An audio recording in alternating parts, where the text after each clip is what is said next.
안녕하세요 구독자 여러분, 포나제의 만식입니다. 오늘 이 시간에는 피해야 될 판매점과 그리고 어쨌든 간에 휴대폰을 최대한 싸게 사거나 속지 않고 살 수 있는 마법의 단어 몇 가지만 이제 알려드리려고 제가 오늘 영상을 찍게 됐습니다. 일단 오늘 들어가기에 앞서서 한 가지를 좀 정리를 해드려야 될 것 같아요. 구독자분들도 마찬가지고 저도 마찬가지고 우리가 이제 휴대폰 통신비를 어떻게 이제 어떻게 해서 납부하시는지는 혹시 다들 알고 계신가요? 통신비의 부분이 쉽게 말하자면 요금제와 단말기 할부금으로 구성이 되어 있다고 보시면 됩니다. 같은 휴대폰이라도 낮은 할부금으로 구매를 하셔야지만이 좋은 구매라는 말이 되는 건데요. 사실 이렇게 너무 당연한 말인데 이렇게 당연하게 싸게 사는 거는 너무나 힘든 일입니다. 그럼 이제 우리는 이제 어떻게 해야 그 할부금을 저렴하게 살 수 있느냐? 지금 바로 알려드리겠습니다.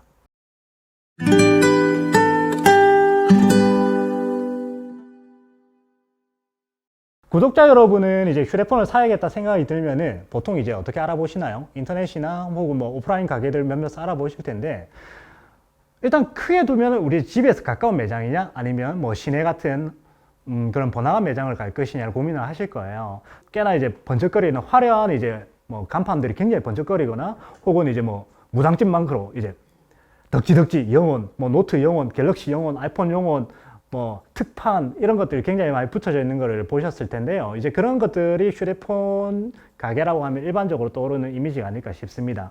자, 그러면 각설하고, 그러면은 오늘의 이제 주제, 지방 매장이랑 번화가의 휴대폰 매장 중 어디가 더 저렴할까요? 자, 정답은 둘 다 같습니다. 여기서 사나 저기서 사나 차이가 없어요. 결국 그럼 또 성지 매장 찾아가라는 말 아니냐, 그렇게 들리실 수가 있어요. 네, 맞습니다. 사실은 성지 매장이 제일 싸요. 어쩔 수가 없어요. 말씀드린 대로 할부금을 싸게 주니까 휴대폰 가격이 싸게, 같은 요금제를 쓰더라도 한 달에 나오는 요금은 훨씬 더 저렴하게 나올 수밖에 없습니다. 그런데 사실 성지 매장을 찾기가 힘들어요. 그렇다고 제가 고객님들께 여기 보시는 이제 구독자분들한테 성지 매장이 어디입니다고 알려드릴 수도 없는 입장이고요. 자, 그럼 해서 오늘의 이제 포인트는 뭐냐? 적어도 내가 어떤 매장을 가서든지 간에 비싸게 혹은 속고 사지는 않는 그런 이제 마법의 단어를 한 가지 알려드리려고 합니다. 자, 서론에서 말씀드린 대로 휴대폰 할부금은 낮을수록 좋은 구매라고 이제 말씀을 드렸었죠. 그래서 과거에는 할부 원금이 얼마냐는 말이 실질적으로 이제 호갱을 피하는 1순위 단어였는데요. 요즘은 약간 달라졌습니다. 하지만 요즘은 뭐냐? 바로 현금 완납입니다.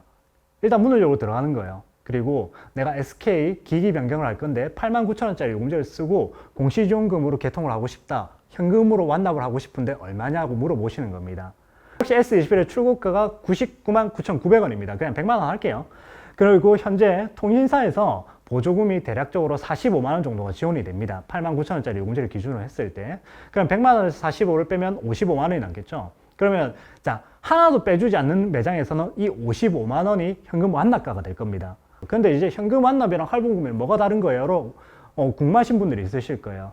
요즘은 올해 이제 2021년부터는 현금 영수증 발행이 의무화가 됐습니다. 내가 휴대폰 기기를 구매하면서 현금을 줬다라고 하면은 그 금액이 얼마가 됐던지 간에 현금 영수증을 받으실 수 있어요. 마찬가지겠죠? 내가 예를 들어서 판매사가 우리 가게는 갤럭시 S21이 20만 원입니다 라고 해서 내가 20만 원을 건네주었을 때 내가 현금 영수증을 발행을 받고 현금 완납 증빙서류를 받았다라고 하면은 이제 사실 판매자들이 고객님께 어떤 상수를 부리거나 사기를 치기가 굉장히 어려운 구석이 있습니다. 실질적으로 내가 증거도 확보했기 때문에 사기를 치는 게 굉장히 어렵겠죠. 더불어서 현금으로 이제 구매를 하시게 되면 할부로 개통을 하셨을 때 들어가는 할부이자 5.9%를 피하실 수가 있어요. 사실 100만 원이면 연이자 5.9%면 그 돈만 해도 아끼는 것만 해도 꽤 크죠. 사실 이제 그런 부분들이 있기 때문에 현금 판매를 하시는 게 고객님들께도 굉장히 경제적으로 이득이 되는 부분이며 사기를 피하실 수 있는 방법이에요. 해서 외부에 홍보물이나 POP가 뭐 영원이다 10만 원이다 하는 문구가 있다면은 일단 문을 열고 들어가서 무조건 현금 완납 가격을 물어보셔야 돼요. 그런데 자, 판매자들이 여기서 이제 반응이 여러 가지가 나뉠 겁니다. 현금으로 구매하시려고 하세요? 할부로 구매를 하시는 게 훨씬 더 저렴하다라거나 혹은 현금으로 구매한 것보다는 할부를 했을 때 내가 당신한테 혜택을 더 많이 드릴 수 있다라고 할부 판매를 유도한다라고 하면은 그냥 그 집은 돌아서 나오시면 됩니다. 상식적으로 사실 뭐 장사하는 사람이 현금을 바로 씌워준다는데 현금을 마다하고 할부를 한다는 것 자체가 그걸 선호한다는 것 자체가 상식적으로 납득이 안 되죠.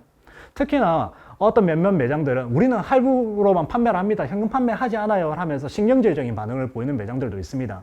사실 그 집은 뭐 무조건 그냥 앞으로는 영영 그냥 믿고 그러시면 되는 매장이라고 보시면 됩니다. 할인이 하나도 들어가지 않기 때문에 자기네들이 할인을 해주지 않는 현금 판매를 하게 되면 자기네들이 할인 목록 금액을 정확히 고지를 할 수밖에 없기 때문에 그런 부분들을 알려줄 수가 없기 때문에 현금 판매를 피하는 매장이라고 보시면 돼요. 다음 시간에는 제가 조금 더 시세에 맞는 요즘 유행하는 휴대폰이라든지 고객님들께서 현금 계통으로 구매가 가능한 그런 모델 몇 가지를 가지고 고객님들께 안내를 드릴 수 있는 시간을 가져보도록 하겠습니다. 자, 오늘은 여기까지만 하겠습니다.